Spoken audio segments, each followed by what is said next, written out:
अस्सलाम वालेकुम dear students. Next lecture के साथ इसको फर्दर कंटिन्यू करते हैं। ठीक है जी।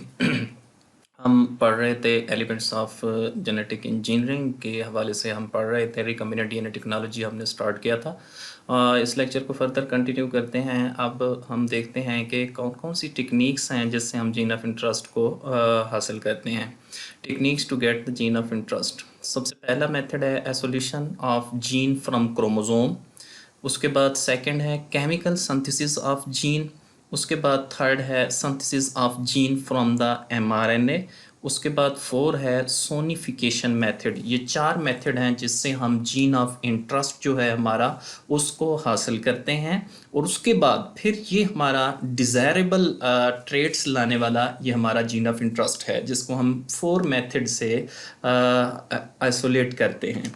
सबसे पहले हम बात करते हैं जो मेथड है हमारे पास वो है isolation of gene from chromosome. सबसे पहले क्रोमोसोम से इसकी आइसोलेशन कैसे की जाती है। Cutting the chromosome on flanking site of the gene by using the special enzyme called restriction endonucleases. Restriction enzyme को हम यूज़ करते हैं और फिर क्रोमोसोम से इस जीन को हम कट करते हैं। किस तरह से करते हैं। सबसे पहले हम बात करते हैं रिस्ट्रक्शन एंजाइम क्या होते हैं। Restriction enzyme also called restriction endonucleases हैं क्या ये a protein produced by bacteria that cleaves DNA at specific sites along the molecule. In the bacterial cell, restriction enzyme cleave foreign DNA, thus eliminating infecting organism. Restriction enzyme जो होते हैं ये bacteria के अंदर naturally present enzyme हैं और ये enzyme these enzyme are called restriction enzyme क्यों कहते हैं। They restrict mean inactivate the growth of viruses.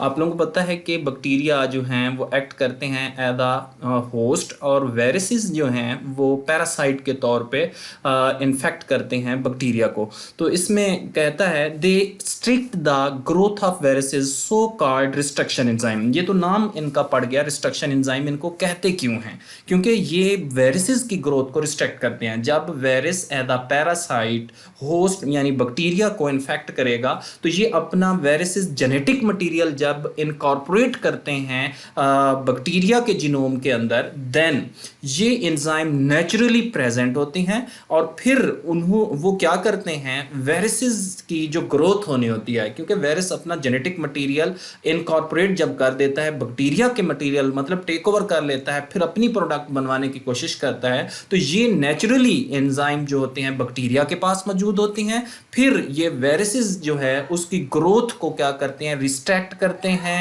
या उनको वो क्या करेंगे इनएक्टिवेट कर देते हैं। उसके बाद नेक्स्ट बात करते हैं रिस्ट्रक्शन एंजाइम जो है इसके हवाले से कौन कौन सी टर्मिनोलॉजी इसके अंदर यूज़ की गई है। सबसे पहले हम बात करते हैं फ्लैंकिंग साइट की। To flank means to be on the side of someone or something. So a flanking site means a sequence that lies exactly on the side of your target. For example, ये एक sequence दिया गया है ATGGA वाला। इस तरह से gene of interest हमारा है। उसके बाद ये जीन ऑफ इंटरेस्ट हो गया। In this case you gene of interest is said to be flanked on both sides by repetitive sequence. अब देखें इसके दोनों तरफ जो है रिपीटेटिव सीक्वेंस नज़र आ रहे हैं। कौन से ATGGA। तो ये एक टर्म यूज़ हुई है फ्लैंकिंग साइट क्या होगी। तो ये हमारे पास कंसेप्ट है फ्लैंकिंग साइट का जो आप लोगों को रिपीटेटिव सीक्वेंस जो है नज़र आ रही हैं। उसके बाद नेक्स्ट हम बात करते हैं कि ये रिस्ट्रक्शन एंजाइम कितने होते हैं कहाँ पे होते हैं किसने इनको डिस्कवर किया और उसके बाद इनका फर्दर जो है हम काम देखेंगे।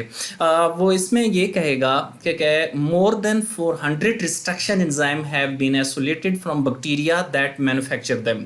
तकरीबन 400 के करीब जो है रिस्ट्रक्शन एंजाइम बैक्टीरिया से आइसोलेट किए गए हैं। First this is isolated by Milton Smith in 1970 के अंदर सबसे पहला एंजाइम जो है इसको आइसोलेट किया गया।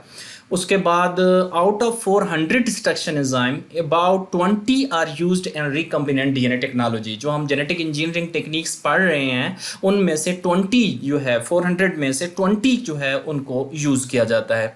उसके बाद नेक्स्ट हम बात करते हैं, इसमें एक नेक्स्ट और टर्म आएगी, उसको हम बोलते हैं पैलिंड्रोमिक सीक्वेंस। किस तरह के सीक्वेंस हैं?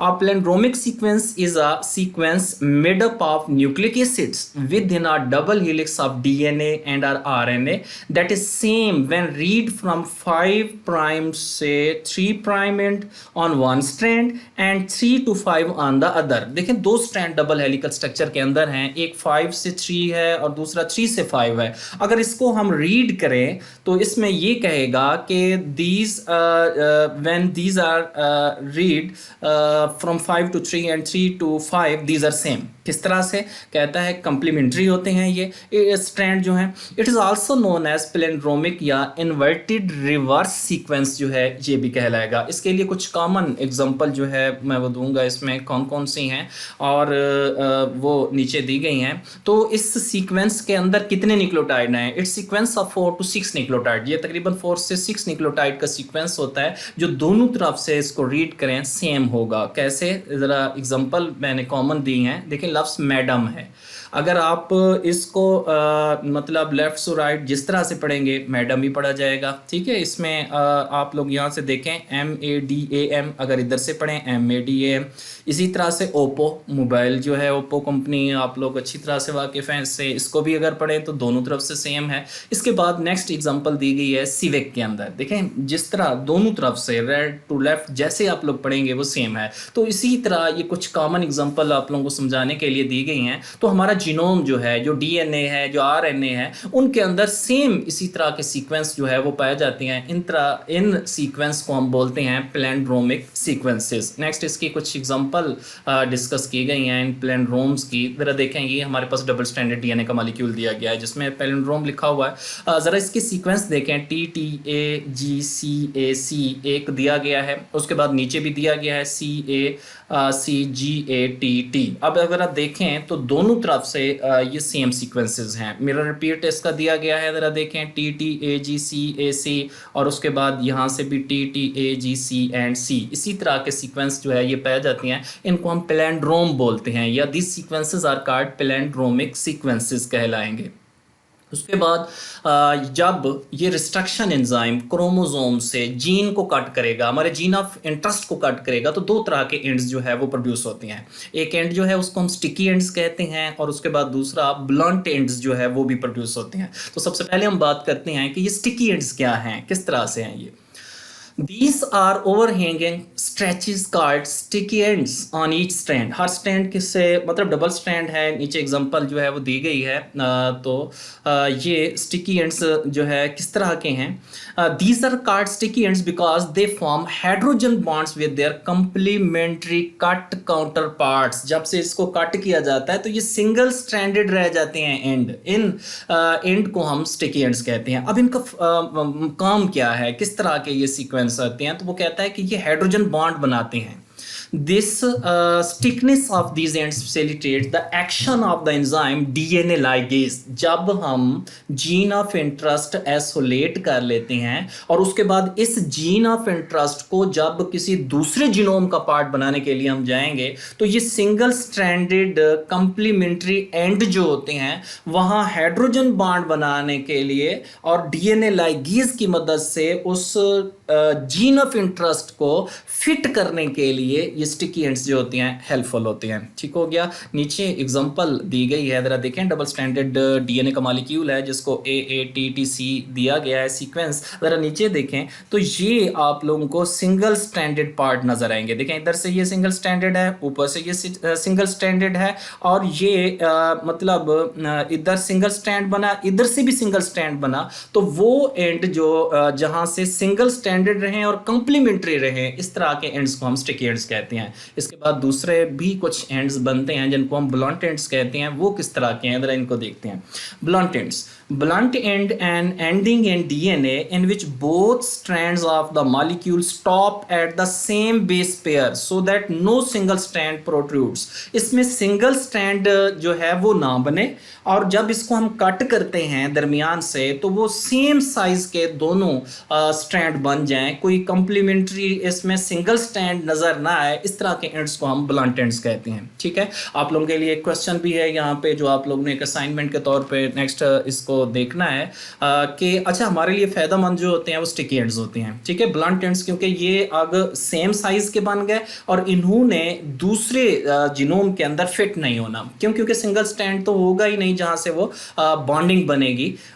तो नेक्स्ट क्वेश्चन है आप लोगों के लिए यहाँ पे जो आप लोगों ने सॉल्व करना है इसकी असाइनमेंट के तौर पे, why are sticky ends preferred over blunt ends. हम स्टिकी एंड्स को इस रिकम्बिनेंट डीएनए टेक्नोलॉजी के अंदर क्यों प्रीफर करते हैं ब्लंट एंड्स की निस्बत। ठीक है, ये इसके लिए आप लोग ने एक असाइनमेंट सॉल्व करनी है। ठीक है, इसमें प्रॉपर ब्रीफ और सूटेबल जो इसका आंसर है आप लोग ने ये खुद देना है।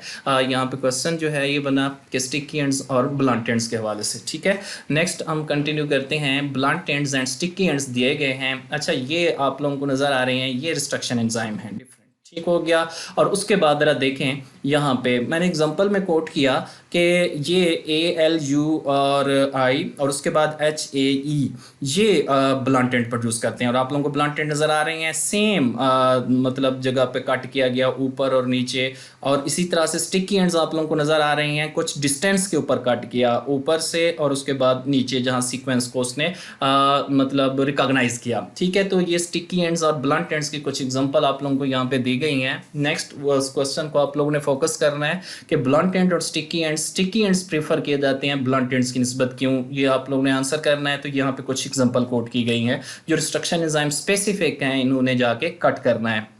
उसके बाद इस रिस्ट्रक्शन एंजाइम की नोमेनक्लेचर की बात करते हैं कि इनको इस तरह का नाम क्यों दिया गया ऐसा। Smith and Nathans 1973 proposed enzyme naming scheme, इन्होंने पेश की रिस्ट्रक्शन एंजाइम को नाम कैसे दिया जाता है।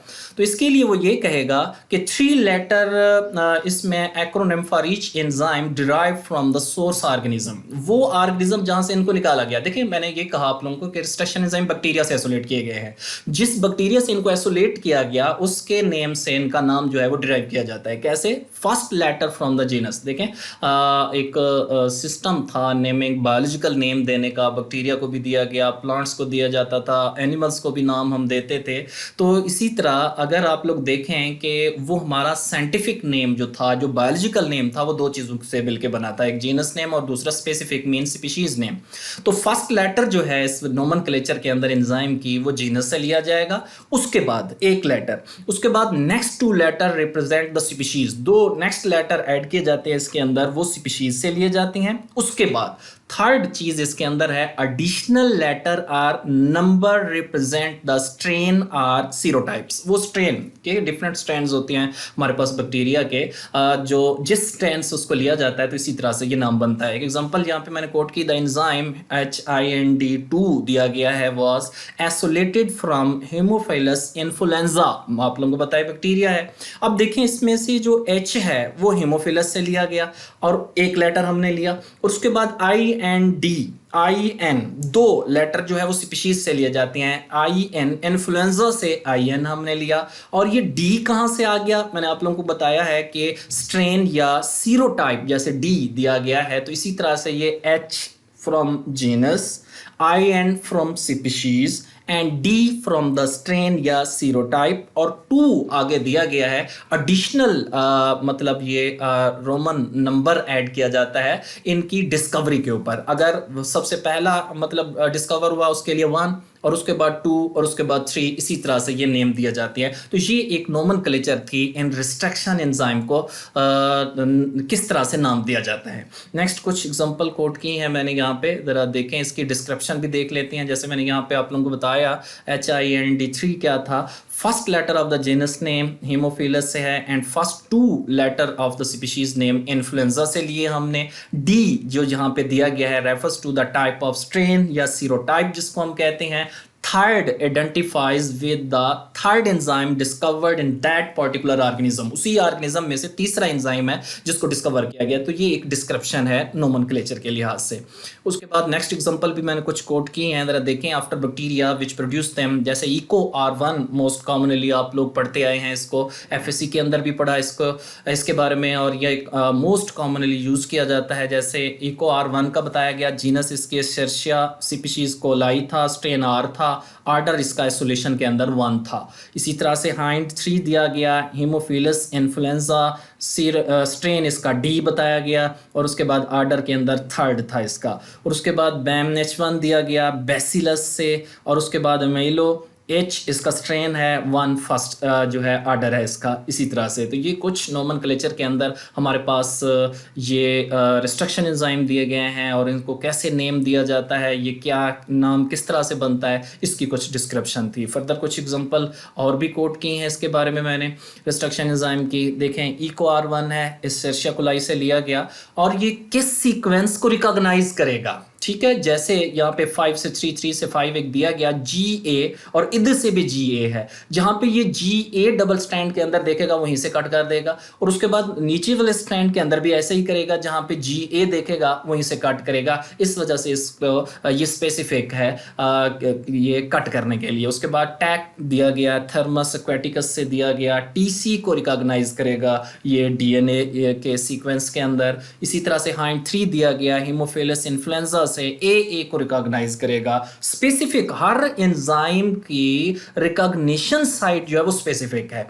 हाइंड 3 की जैसे AA दी गई है, बैम H1 है जैसे GG दिया गया है इसका, बैसिलस जैसे यहाँ पे बताया गया है, माइलो लिक्विफेशियंस जैसे बैक्टीरिया है इससे इसको लिया गया, GG को रिकॉग्नाइज करेगा जहाँ पे उसको कट करेगा। इसी तरह से ALUI आर्थ्रोबैक्टर ल्यूटियस दिया गया है, ये GC और GC को रिकॉग्नाइज करेगा। किस ऑर्गेनिज्म, सोर्स क्या है, कहाँ से लिया गया, इसका नाम कैसे बना, और इसके स्पेसिफिक रिकॉग्नाइजेशन साइट कौन कौन सी हैं जहां पे इन्होंने कट करना है। तो ये यहाँ पे कुछ एग्जांपल इस तरह की कोट हुई हैं। उसके बाद फर्दर हम बात कर रहे थे, ये तो हमने पढ़ा कि क्रोमोसोम से कैसे कट करते हैं, रिस्ट्रक्शन एंजाइम से कट करते हैं। और रिस्ट्रक्शन एंजाइम का मैंने आप लोगों को बता दिया कि ये क्या होते हैं, कहाँ से लिए जाते हैं, इनको ऐसा कहते क्यों हैं, और फिर जब ये कट करते हैं तो स्टिकी एंड्स और ब्लंट एंड्स बनते हैं। इसी तरह से ये हमारे पास एक सिंपल मेथड था जिसमें से क्रोमोसोम से हमने जीन को आइसोलेट किया। अब हम मूव करते हैं अदर मेथड्स की तरफ जीन ऑफ इंटरेस्ट को हासिल करने के।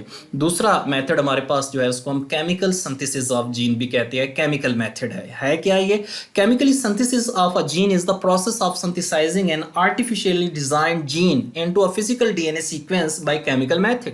ये लेबोरेटरी के अंदर हम किस तरह से जीन ऑफ इंटरेस्ट जो है वो बनाते हैं केमिकली। किस तरह से बनाया जाता है? कहता है from the amino acid sequence of the protein and using a set of optimal codons, nucleotide sequence use किए जाते हैं जीन के, कैन बी बैक ट्रांसलेटेड, इनको ट्रांसलेट करके हम केमिकली जीन ऑफ इंटरेस्ट जो है वो बनाते हैं। अब किस तरह का जीन ऑफ इंटरेस्ट हो जिसको हम केमिकली लेबोरेटरी के अंदर बनाते हैं, तो इसके लिए वो ये कहता है कि this is done in laboratory if small size genes are required. अगर हमें कुछ छोटे साइज के जीन्स चाहिए तो इसी तरह से केमिकली हम लेबोरेटरी के अंदर बना लेंगे, ठीक है। उसके बाद थर्ड मेथड जो हमने कहा था वो है synthesis from the mRNA। Gene synthesis by using mRNA, the mRNAs are transcripts of the genes. mRNA transcripts हैं जीन्स के that have to be translated into polypeptide और प्रोटीन्स। फिर mRNA से फिर आगे प्रोटीन बनती है। तो it is rather difficult to identify a particular gene on a chromosome, ठीक है। However, it is easier to pick up the mRNA and then synthesize a gene। हम जब, क्योंकि mRNA itself एक कोड है उस जीन का, तो हम mRNA को लेते हैं और उस mRNA से उस जीन के सीक्वेंस को हम बना लेते हैं। ये किस तरह से बनाया जाता है? इसके लिए हम रिवर्स ट्रांसक्रिप्टेज एंजाइम यूज करते हैं। हमारे पास एक प्रोसेस होता है, उस प्रोसेस को हम बोलते हैं रिवर्स ट्रांसक्रिप्शन प्रोसेस। ट्रांसक्रिप्शन सबसे पहले क्या होता है आप लोगों को पता है, डीएनए से एमआरएनए का बनना, this process is a transcription. Reverse transcription क्या है कि एमआरएनए जो सिंगल स्ट्रैंडेड है उससे दोबारा डबल स्ट्रैंड को बनाना, this is a reverse transcription.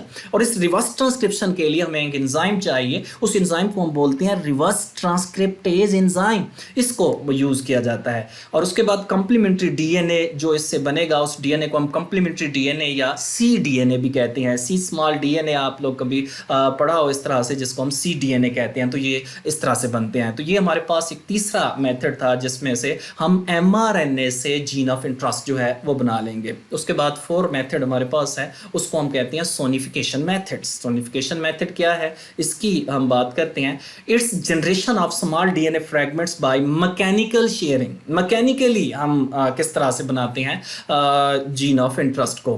तो अल्ट्रासाउंड और high speed stirring blender are used. इसके अंदर हम अल्ट्रासाउंड जो है यूवी लाइट को यूज़ करते हैं और हम अपनी मर्जी के साइज के जीन ऑफ इंटरेस्ट जो है इससे बनाते हैं। उसके बाद high molecular weight DNA is used. High molecular weight DNA हम लेते हैं, उसके ऊपर अल्ट्रासाउंड या हाई स्पीड स्टीयरिंग ब्लेंडर को यूज़ करके हम जीन ऑफ इंटरेस्ट जो है उसको आइसोलेट करते हैं।